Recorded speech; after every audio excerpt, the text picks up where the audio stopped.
Hai, bertemu lagi bersama Mimin di channel Baca Rita Film. Kali ini Mimin akan melanjutkan kisah Kinan di part 103. Nah, seperti biasa sebelum lanjut ke cerita, jangan lupa like, subscribe, dan aktifkan lonceng notifikasinya agar kalian tidak tertinggal video terbaru dari channel Baca Rita Film. Buat kalian juga yang mau mentraktir Mimin, link traktir sudah ada di deskripsi. Oke lah, tanpa lama-lama lagi, ayo kita gaskeun meluncur. Kinan pun menahan serangan mereka bertiga. Kinan kemudian sambil menahan serangan mereka bertiga berkata kepada si Makong, "Si Makong, aku akan memberitahumu cara menghindari aura terlarang dan jebakan. Dapatkan Death Crystal secepatnya. Aku akan menangani mereka sendiri," ucap Kinan kepada si Makong agar si Makong segera mengambil Death Crystal milik Jiang Bilan. Terlihat si Makong sangat cemas karena Kinan akan menghadapi musuh-musuhnya sendiri. Si Makong pun bertanya, "Kinan, apa kau bisa menangani mereka sendiri?" "Aku bisa menangani mereka sendiri. Kau cepatlah ambil Death Crystal tersebut," jawab Kinan sambil masih menahan serangan itu. Si Makong pun akhirnya menuruti perintah Kinan. Si Makong pun segera berlari untuk mengambil Death Crystal Jian Bilan.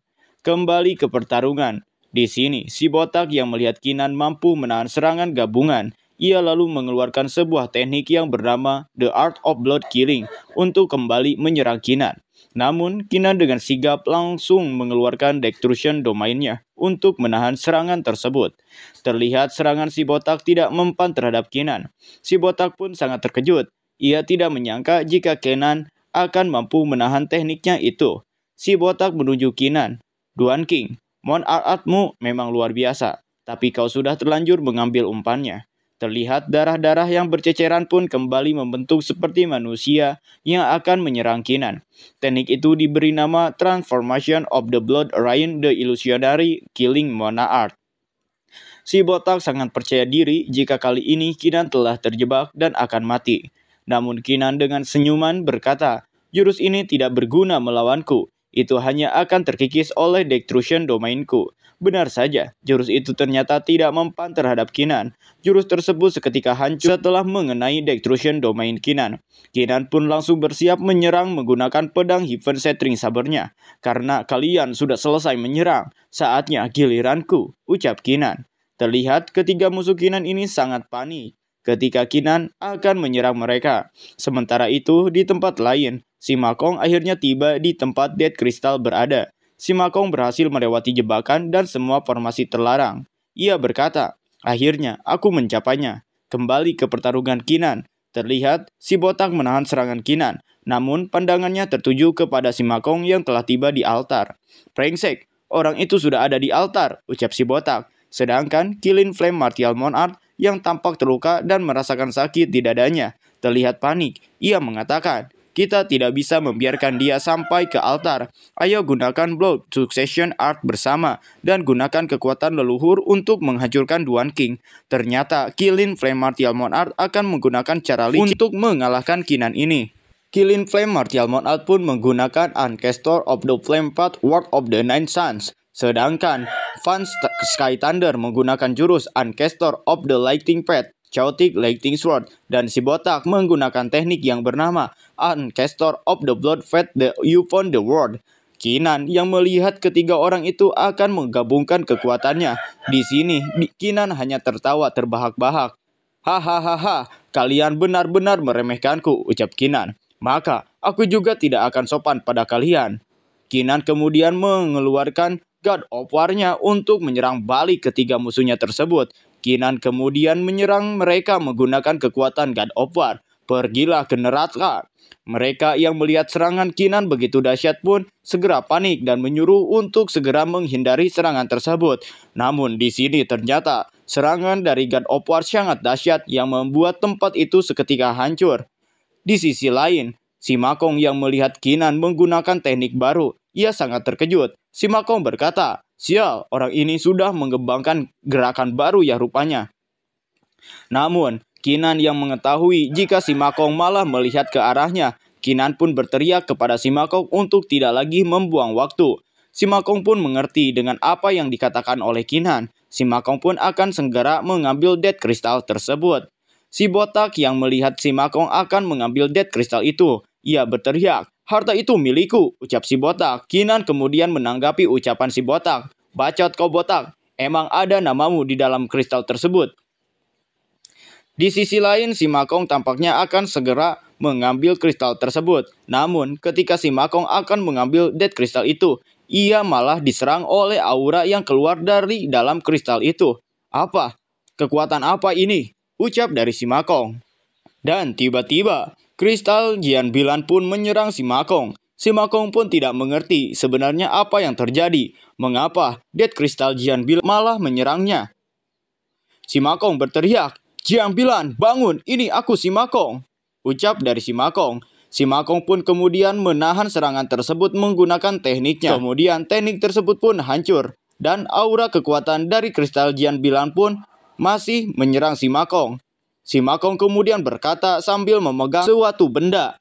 Si Makong berkata, "Persetan, ini adalah perisai Mon Art yang aku gabungkan dengan setetes darah dewa. Tapi Death Crystal Jian Bilan dapat menghancurkannya dengan mudah." Si Makong kemudian pun menarik lengan bajunya dan berkata, "Jian Bilan, sialan, aku tidak percaya kalau aku tidak bisa menaklukkanmu hari ini." Terlihat aura yang sangat kuat keluar dari tubuh si Makong. Si Makong kemudian menggunakan teknik yang bernama lengan Emperor of the Typhus. Aura tangan yang besar itu kemudian seperti akan mengambil Death Crystal milik Jian Bilan. Namun sekali lagi, Death Crystal itu menolak untuk diambil. Death Crystal kembali menyerang tangan dewa milik si Makong, yang membuat si Makong harus terpental ke belakang. Si Makong berteriak kepada Kinan, "Kinan, situasinya tidak baik. Death Crystal ini sudah mengalami beberapa perubahan luar biasa. Aku tidak bisa menyentuhnya sama sekali. Kalau kau berencana untuk mengambilnya, kau harus datang ke sini sendiri." Ya, si Makong di sini berkata seperti itu kepada Kinan karena dia merasa jika dia tidak bisa mengambil Death Crystal milik Jian Bilan. Sedangkan Kinan yang saat ini masih disibukkan oleh ketiga musuhnya. Kinan yang mendengar perkataan dari si Makong pun bergumam, "Perubahan luar biasa. Sepertinya aku hanya bisa pergi dan mengambilnya sendiri." Sedangkan di sini, Killing Flame Martial Monat berkata, "Aku takut Blood Lotus Wonderland ini akan segera hancur." Ya, dia merasa khawatir karena pertarungan antara mereka akan menghancurkan Blood Lotus Wonderland ini. Maka, sebelum hancur, mereka pun akan segera mengambil kristal tersebut. "Ambil hartanya sekarang," ucap si botak. Namun tentu saja, Kinan tidak akan membiarkan kristal itu didapatkan oleh ketiga orang itu. Kinan berkata, "Bahkan jangan berpikir tentang pergi ke sana." Ia pun kemudian menggunakan kekuatan pedang Heaven Shattering Sabernya, yaitu Sky Desolating Slash untuk menahan mereka bertiga. Si botak kemudian mencoba menerobos pertahanan Kinan tersebut, namun tidak bisa. Kinan pun sambil pergi dari ketiga musuhnya untuk mengambil Death Crystal milik Jian Bilan bergumam, "Penghalang yang dibentuk oleh niat pedang Sky Desolating dapat menjebak mereka setidaknya selama 10 napas. Aku hanya butuh 3 nafas untuk mencapai altar. Waktu yang tersisa cukup untuk meninggalkan tempat ini." Namun di sini tentu saja si botak tidak akan tinggal diam. Si botak pun dengan rasa kesal berkata, "Kalau aku tidak bisa memilikinya, maka kau juga tidak akan bisa memilikinya." Kemudian si botak mengeluarkan darah dari mulutnya. Darah itu terlihat memiliki aura yang sangat kuat untuk menyerang. Si botak kemudian melancarkan darah tersebut, tetapi darah itu bukan mengarah ke Kinan, melainkan ke Death Crystal milik Jian Bilan. Kinan cukup terkejut. Apa? Apa serangan itu?" ucap Kinan. "Tidak mungkin." Si botak sekarang merasa puas. Si botak berkata, "Selama tetesan darah yang mengandung racun paling mematikan dari Blood Tribe ini mendarat di kristal, maka dalam satu dupa, kristal ini akan berubah menjadi genangan darah," ucap si botak. Terlihat darah tersebut pun mengenai kristal milik Jian Bilan. Kinan tidak menyangka jika darah itu dapat menghancurkan kristal milik Jian Bilan. "Tidak!" ucap Kinan sambil berteriak. Si botak tertawa lepas karena Kinan tidak bisa mendapatkan kristal itu atau kristal tersebut akan hancur. Kinan sangat kesal kepada si botak. Kinan seperti ingin membunuh si botak. Si botak di sini berkata kepada Kinan, "Karena hartanya sudah hancur, kami akan pergi dulu," ucap dari si botak. Kinan sempat ingin mengejar si botak, tapi di sini si Makong menghentikan Kinan. "Lupakan mereka, Kinan. Cepat dan temukan cara untuk mendapatkan Death Crystal itu. Tempat ini akan segera runtuh." Kinan pun yang merasa ucapan dari si Makong benar, akhirnya menuruti si Makong. Kinan kemudian mengambil Death Crystal tersebut dan akhirnya mendapatkannya. Namun sial, Death Crystal tersebut sudah retak. Di sini, si Makong berkata sambil menggigit sebuah kain. Sial, Jiang Bilan, kau punya standar ganda. Tapi Kinan yang melihat Death Crystal itu tidak terjadi apa-apa, ia merasa lega. Dan sekarang ia pun mengajak si Makong untuk pergi dari tempat tersebut. Namun, tentu saja, Qilin Flame Martial Monarch tidak akan membiarkan Kinan pergi begitu saja. Qilin Flame Martial Monarch pun kemudian memicu formasi pembunuhan. Dan terlihat sebuah formasi di bawah Kinan pun terbentuk. Qilin Flame berkata, jangan beri mereka kesempatan untuk keluar dari sini. Itu benar, biarkan mereka mati karena berani mengambil harta itu, ucap dari si botak. Terlihat sebuah formasi berada di atas tubuh Kinan. Kinan dan si Makong terlihat sangat panik. Si Makong berkata dengan sangat kesal, tak tahu malu. Si botak pun tertawa puas. Hahaha, kalian berdua nikmati masa tinggalmu di sini, ucap si botak. Mereka pun yang telah mengira Kinan telah dikurung dalam formasi kematian tersebut pun lalu pergi meninggalkan Kinan. Namun Kinan di sini tidak panik sedikit pun. Kinan pun di sini mengeluarkan pedang Heaven Setring-nya. Kinan berkata kepada si Makong, jangan panik, ayo kita pergi dari sini juga. Lalu Kinan pun menebas formasi tersebut. Terlihat formasi tersebut dapat dihancurkan oleh pedang Heaven Setring Saber. Si Makong, ayo pergi. Dan dengan cepat si Makong dan Kinan pun keluar dari formasi kematian tersebut. Si Makong sangat bersyukur karena dia dan Kinan berhasil keluar dari tempat tersebut. Si Makong sangat kesal kepada 3 orang musuh Kinan itu. Si Makong berkata, brengsek, kita hampir mati di dalam. Ketiga bajingan itu sangat cepat. Namun, karena kalian berani main-main dengan aku, maka ini akan menjadi akhir bagi kalian. Si Makong pun kemudian mengeluarkan jimat dari balik bajunya. Si Makong pun bergumam sambil mengeluarkan jimat tersebut. Kalau aku tidak memberi kalian pelajaran hari ini, maka kalian tidak akan tahu betapa kuatnya kakek Sima sekarang, ucap si Makong. Setelah melakukan hal tersebut, di sini Kinan pun memanggil si Makong. Si Makong, datang dan lihatlah. Tetesan darah itu sekarang telah menembus ke dalam Death Crystal, ucap dari Kinan. Kinan kemudian melanjutkan perkataannya kembali. Meskipun kehendak penghancuranku bisa dengan mudah menghilangkan racun darah itu, tapi itu pasti akan merusak Death Crystal. Apa kau punya solusi yang lebih aman? Tanya Kinan kepada si Makong. Si Makong pun kemudian melihat ke dalam Death Crystal tersebut. Setelah melihat Death Crystal tersebut, si Makong pun berkata, sulit untuk menghilangkan racun darah tanpa merusak Death Crystal. Aku mungkin membutuhkan esensi darah jantung monatmu dan sedikit trikku. Kinan pun tidak peduli, walaupun nyawanya dikorbankan, ia akan tetap menyelamatkan Jian Bilan dan mengamankan Death Crystal tersebut. Esensi darah jantung Monarch, tentu aku akan memberikannya. Si Makong kemudian memberitahu Kinan tentang resikonya. Si Makong berkata kembali kepada Kinan, itu akan menyebabkan kerusakan besar pada kultivasimu. Tapi jangan panik, masih ada waktu, kita bisa memikirkan cara lain, ucap dari si Makong kepada Kinan ini. Aku tidak peduli si Makong, karena semakin lama semakin banyak kerusakan yang akan terjadi pada Jian Bilan, ucap dari Kinan yang tidak mau mengulur-ngulur waktu lagi. Tapi tiba-tiba kristal tersebut mengeluarkan cahaya. Tunggu, lihat kristal ini mengeluarkan cahaya. Dan tiba-tiba kristal tersebut pun berubah menjadi seorang bocil. Si Makong pun terkejut. Brengsek, apa yang sedang terjadi? Ucap si Makong. Ia tidak menduga keadaannya akan seperti ini. Bocil tersebut tiba-tiba berkata, aku kenyang. Kinan di sini kemudian bertanya, kau siapa? Bocil tersebut terlihat kesal dan menjawab, kenapa kau terdengar seperti sedang menginterogasi seorang tahanan? Apa kau ingin menyakiti masterku? Ucap dari bocil tersebut. Master? Apa? Mastermu? Tanya Kinan yang bingung. Ya, seperti yang kau pikirkan. Master menyebutkan kalau di dunia ini hanya orang tuanya dan Kinan yang bisa mengambil kristal tersebut. Kalau ada orang lain yang mencoba mengambil kristal itu, mereka akan diserang oleh kehendak kematian, jawab si bocil. Si Makong pun tertawa terbahak-bahak karena Kinan dipanggil sang ayah. Si Makong berkata, apa kau mengatakan kalau Kinan seperti ayahnya? Si bocil pun sangat kesal kepada si Makong. Si bocil kemudian menaiki pundak si Makong dan menghajar si Makong. Bacot kau, ucap si bocil. Si Makong pun yang merasa kesakitan mengakui kesalahannya dan meminta maaf dan mencoba untuk menurunkan si gadis kecil.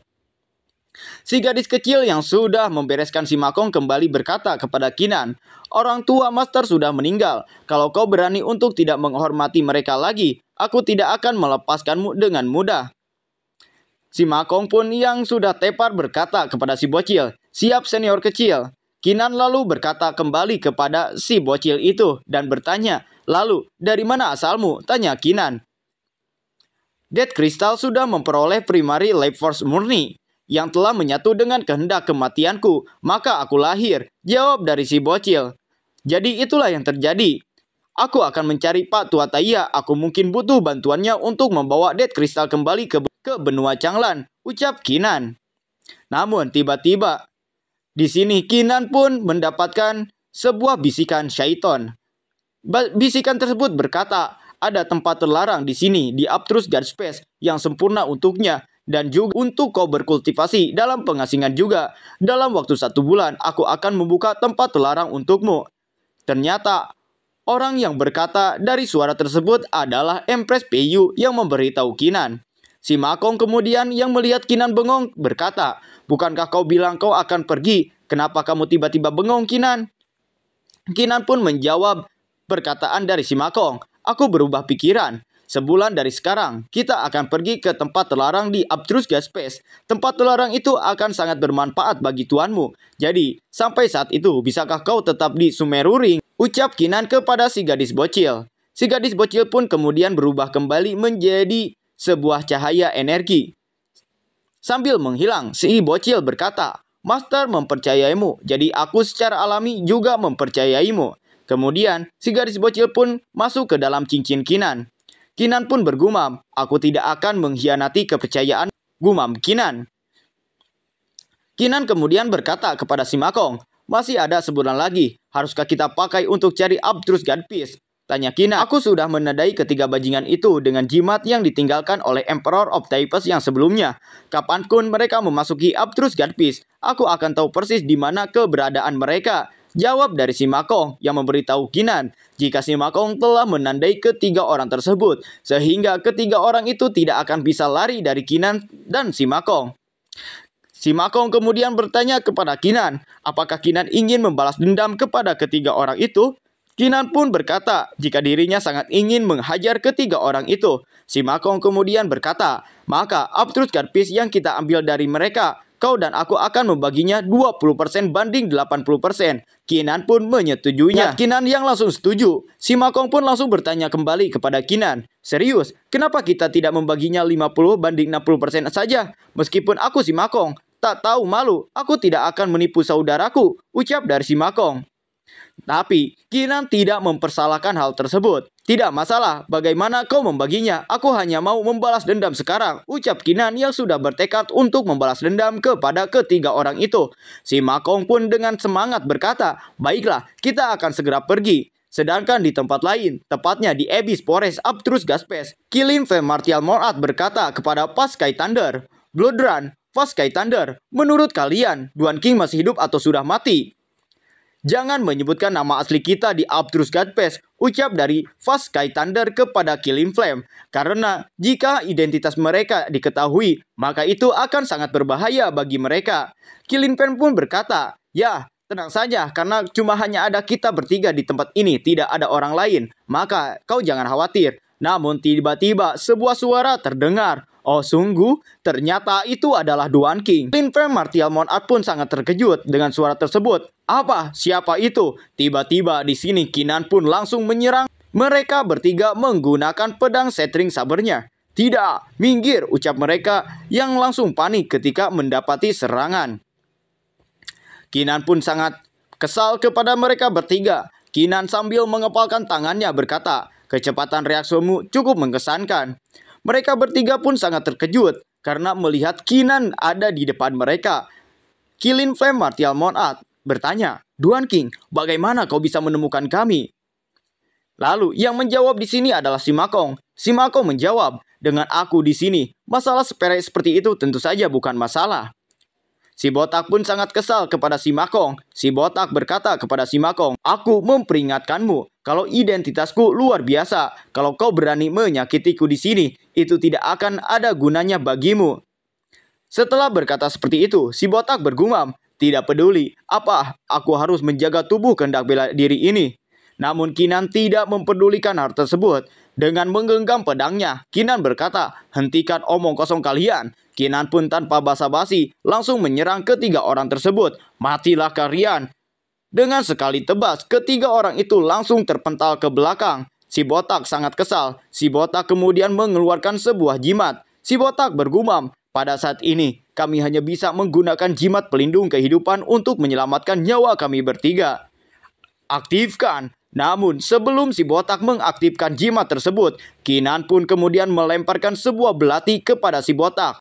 "Jangan kau berpikir akan mudah melarikan diri dariku. Perlawanan kalian akan sia-sia." Seketika, jimat si botak pun hancur. Si botak jadi panik. Si botak lalu diserang Kinan menggunakan belati tersebut yang membuat tubuhnya tertancap oleh belati itu.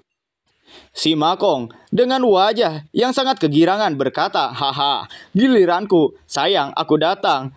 Killing Flame Martial Monat sangat panik. Ia berkata kepada si Makong, jangan ke sini, pergilah kau." Namun, si Makong tanpa basa-basi menghajar kedua orang itu dan merampok hartanya. Si Makong kemudian berkata, "Apa kalian terlalu memikirkannya? Saat aku bilang sayang, yang aku maksud hartanya. Jangan GR." Ketiga orang tersebut pun lenyap dari God Fist. Sebelum lenyap, si botak di sini memperingati Kinan atau mengancam Kinan dan si Makong. "Kau, tunggu dan lihat saja. Jangan biarkan aku menemukanmu di dunia nyata," ucap dari si botak. Dan setelah mereka menghilang, si Makong kemudian berkata kepada Kinan, "Kenapa pedangmu sangat cepat? Aku mau menyiksa mereka sebelum mereka mati dulu." Ternyata di sini yang membuat mereka menghilang adalah Kinan yang langsung menebas ketiga orang tersebut karena sudah muak kepada ketiga orang itu. Kinan kemudian melihat ke arah si Makong dan berkata, "Kau iblis ya? Kau mau menyiksa mereka?" ucap Kinan. Setelah mengalahkan mereka, di sini si Makong pun membagi harta itu. Si Makong berkata kepada Kinan, "Seperti yang telah kita sepakati sebelumnya, kau bisa ambil 150 Abstrus God Piece untuk peta harta karun. Kita akan memeriksanya di tempat yang lain." Kemudian setelah membagi harta itu, Kinan pun bertanya kepada si Makong, "Si Makong, kalau mereka memulihkan kehendak kultivasi dan kembali, apa kau masih bisa menemukan mereka? Itu bisa dipakai sampai 5 kali. Kenapa tanya itu? Apa kau mau? Kau mengenaliku dengan baik, si Makong. Dengan 4 kesempatan tersisa, kenapa kita tidak menggunakan semuanya?" ucap Kinan kepada si Makong yang akan merencanakan sesuatu untuk terus membunuh ketiga musuhnya itu. Si Makong pun tertawa, "Haha, idemu benar juga." Kemudian si Makong mengeluarkan sebuah gulungan dan berkata, "Ayo, mari kita lihat tempatnya di peta." Berpindah ke istana Anti-Heaven tempat Killing Flame Martial Monat tinggal. Di sini, Killing Flame Martial Monat terlihat mengeluarkan darah dari mulutnya. Killing Flame Martial Monat berkata kepada Pas Sky Thunder, "Duan King, sialan itu membunuh kita lagi." Pas Sky Thunder pun kemudian menanggapi ucapan dari Killing Flame Martial Monat. "Cepat dan pulihkan kehendak kultivasimu. Mereka mengambil semua Abstrus God Piece milik kita, jadi kita harus kembali secepatnya." Dengan kesal, Killing Flame Martial Monat berkata, "Kalau aku bertemu mereka lagi lain kali, aku akan memastikan mereka akan mati mengenaskan." Sedangkan di tempat Kinan yang berada di Abstrus God Piece, di sini si Makong terkejut karena mengetahui ketiga orang itu benar-benar sudah memulihkan kehendak kultivasi mereka. Kinan kemudian bertanya kepada si Makong, "Si Makong, di mana mereka sekarang?" Si Makong pun menjawab jika mereka bertiga ada di kota kuno Taiya. Kinan pun dengan semangat berkata kepada si Makong untuk pergi segera. Singkat cerita, Kinan dan si Makong telah berada di kota Taiya. Bahkan terlihat ketiga orang itu telah dihajar habis-habisan oleh Kinan dan si Makong. Mereka saat ini sungguh tidak berdaya di hadapan Kinan dan si Makong. Namun nampaknya si Makong belum puas untuk menyiksa ketiga orang itu.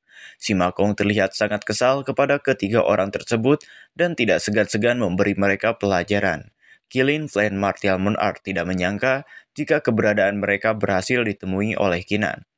Killing Flame Martial Monat mengatakan, padahal urusan mereka sebelumnya belum selesai, tapi Kinan dan si Makong malah berani-beraninya menghajar mereka lagi. Bahkan berani merampok harta mereka lagi. Si Makong yang tengah menghitung Abstrus God Space sangat kecewa karena Abstrus God Space yang mereka miliki saat ini lebih sedikit dari sebelumnya. Fast Sky Thunder yang mendengar ucapan si Makong dengan wajah yang telah babak belur sangat kesal. Padahal si Makong telah mengambil harta mereka sebanyak 2 kali, tapi masih saja mengeluh. Setelah urusannya selesai dan merasa dirinya sudah puas menghajar mereka bertiga, si Makong pun menyerahkan sisanya kepada Kinan. Kinan, aku sudah selesai. Sekarang waktunya kau beraksi, ucap si Makong. Kinan pun langsung berdiri di hadapan mereka sambil memegang pedang Heaven Shattering Saber dan mengeluarkan energi yang sangat mengerikan. Bahkan, sangat mengintimidasi ketiga orang itu. Si botak yang panik dan takut dibunuh oleh Kinan, ia pun kembali berkata dan menggertak Kinan. Tuan King, aku bersumpah atas nama leluhurku kalau aku akan membuatmu membayar dengan darahmu dan membuatmu menderita. Tapi Kinan tak bergeming dengan gertakan seperti itu. Kinan tak pernah takut dengan sebuah ancaman. Dan tanpa banyak mendengar ucapan dari orang yang akan mati, Kinan pun langsung menebaskan pedang Heaven Shattering Sabernya yang membuat ketiga orang itu lenyap kembali dari dunia Abstrus God Space. Dan tersisa 3 kali kesempatan untuk membunuh ketiga orang tersebut jika mereka telah memulihkan kehendak kultivasinya. Si Makong yang telah mengambil semua harta dari ketiga orang itu lalu berkata kepada Kinan, kita punya beberapa peta baru di sini dan tepatnya tidak jauh dari sini. Kenapa kita tidak memeriksanya, Kinan? Oke, jawab Kinan, tanda setuju. Singkat cerita, 5 hari telah berlalu. Terlihat Kinan tengah berada di dalam istana aliansi anti-Heaven. Kinan di sini mendapatkan sebuah pesan dari Martial Monat Guiwu, atau pria bertopeng. Isi pesan itu berkata, Kinan, Tuan muda dari Blood Tribe, Blood Rune Martial Monarch, sudah tiba di aliansi anti-Heaven. Segera menuju ke istana anti-Heaven. Ternyata di sini, seorang dari Blood Tribe ingin menemui Kinan. Melihat isi pesan tersebut, Kinan merasakan firasat buruk. Tapi demi keprofesionalan, Kinan pun akan datang untuk menemuinya. Di dalam aula istana anti-Heaven sendiri, ternyata telah banyak orang yang berkumpul di sana. Blood Rune Martial Monarch pun berkata, wakil pemimpin aula Kinan benar-benar pria pemberani. Semua orang di sini menunggunya, tapi dia belum juga datang. Maafkan dia wakil pemimpin aula Blood Rune. Dia hanya terobsesi dengan kultivasi dan tidak bisa datang saat ini. Dia tidak bermaksud kasar, jawab dari si pria bertopeng. Namun, tiba-tiba, baru saja si pria bertopeng berkata seperti itu, tiba-tiba Kinan pun tiba di aula istana anti-Heaven ini. Si pria bertopeng pun yang melihat kedatangan Kinan langsung mengenalkan Kinan kepada Martial Monarch Blood Rune, wakil pemimpin aula Blood Rune. Inilah wakil pemimpin aula Kinan. Namun, seperti yang dirasakan oleh firasat Kinan, di sini tanpa kesopanan, Martial Monarch Blood Rune pun tiba-tiba meminta Kinan untuk melepaskan jabatannya sebagai wakil pemimpin aula ke-10. Bahkan dia tidak segan-segan untuk mengancam Kinan. Hal itu pun membuat si pria bertopeng sangat geram kepada Blood Rune. Blood Rune, apa-apaan kau ini? Namun, di sisi Kinan, bukannya dirinya takut dengan gertakan dari Martial Monarch Blood Rune, tapi Kinan malah mengejek Martial Monarch Blood Rune dengan berkata, jika otak kau rusak, pergilah berobat, jangan datang ke sini, ucap Kinan. Tentu saja, ucapan Kinan ini membuat Martial Monarch Blood Rune langsung naik pitam. Apa kau bilang? Ucap Blood Rune. Dirasa hal tersebut tidak penting bagi Kinan, Kinan pun meminta izin untuk meninggalkan tempat tersebut. Kinan langsung balik badan dan menuju pintu keluar. Martial Monarch Blood Rune mencoba menghentikan Kinan, namun Kinan mengabaikannya dan tanpa basa-basi langsung menutup pintu itu. Di luar pintu, Kinan berpikir, kalau aku tahu Tuan Muda Blood Tribe ini akan seperti ini, maka aku tidak akan datang ke tempat ini untuk membuang waktuku. Bukankah lebih baik untuk tinggal di Abstrus God Space? Gumam Kinan. Sedangkan Martial Monarch Blood Rune yang merasa Kinan ini sangat sombong, ia sangat marah kepada Kinan. Dengan emosi yang menggebu-gebu, Blood Rune pun berencana jika Kinan keluar dari aliansi, maka dia tidak akan segan-segan memberi pelajaran kepada Kinan bahkan membunuh Kinan.